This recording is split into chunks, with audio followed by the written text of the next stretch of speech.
Sœurs et frères dans le Christ, paix, joie, grâce, amour à chacune de vous, au nom de notre Seigneur Jésus-Christ. C'est aussi la salutation que nous écoutons de Paul qui fait à son fils, comme il l'appelle, Timothée, aujourd'hui. Après avoir fêté la conversion de Paul hier, nous célébrons aujourd'hui la mémoire de Saint Timothée, de Saint Tite. Chacun de nous vient au monde comme une lampe qui brûle de la flamme même du Christ, mais une lampe avec chacun sa forme particulière.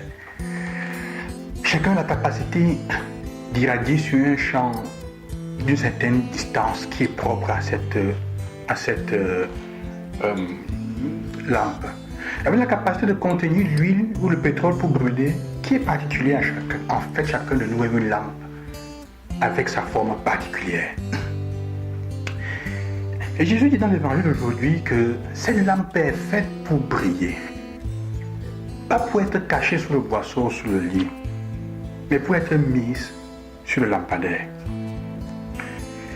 Quelle que soit la manière avec laquelle tu te caches, étant faite comme lampe, quelle que soit la manière avec laquelle tu cherches à cacher, et on cherche à cacher tes qualités et la lumière que tu as, le morceau de lumière que tu es, qui représente la lumière du Christ complètement. Tôt ou tard, ça va se manifester. Et il y a des personnes qui pensent que l'humilité, c'est la capacité seulement de dire je ne connais pas faire telle chose. Mais c'est nous fait comprendre aussi que l'humilité, c'est la capacité de reconnaître ce que nous valons, d'en être fier et content, mais non pas pour devenir orgueilleux, mais pour le mettre au service du monde. C'est pour ça qu'il dit, tu ne peux pas cacher, c'est même un péché de cacher le don et les capacités que tu as. Si tu sais faire quelque chose, accepte le temps de le dire, reconnais-le, mets-le simplement au service des autres et du bien du monde. Pas pour te vendre, c'est ça la différence. Mais parfois nous sommes toujours là, on fait semblant parce que de se morfondre, de se flageller soi-même et de cacher les dons qu'on a. C'est un péché parce que tu prives le monde de la lumière que tu es. C'est la première chose. Jésus veut booster notre ego, booster nous-mêmes. Sœurs et frères, ayons le courage, n'ayons pas peur de reconnaître les dons que nous avons. N'ayons pas peur de reconnaître le bien que nous sommes et de le mettre au service. Si quelqu'un dit que tu fais bien et tu sais que tu fais bien, dis merci. Et comme disait le Seigneur, je suis serviteur inutile. Tout ce que j'ai, c'est pour mettre au service. Mais je suis content. Ça fait aussi du bien. Une certaine auto-estime, ça fait aussi du bien. Ça fait que tu souris, ça fait que tu peux te sentir même aimé sans se laisser aller dans l'orgueil. La deuxième chose que le texte nous fait comprendre, c'est Jésus le dit 2 fois. Si quelqu'un a des oreilles pour entendre, qu'il entende. Mais faites attention à ce que vous entendez. Faites attention. Il y a des gens qui passent leur vie à être contents du Congo. C'est-à-dire que s'ils ne se mettent pas, ils sont des antennes partout. C'est dangereux. Je me souviens quand nous sommes entrés en formation dans les premières années de notre formation, nous sommes arrivés dans notre formation et au début, nous avons ceux qui étaient plus anciens que nous, qui avaient vécu pendant longtemps avec le formateur qui était là avant nous, avaient commencé à parler de lui d'une certaine manière. Alors nous avons décidé de ne pas écouter ce qu'il disait, mais de vivre avec lui pour connaître ce qui était là. Heureusement, parce que ça nous a permis de connaître. Ce qu'il disait n'était pas tellement faux.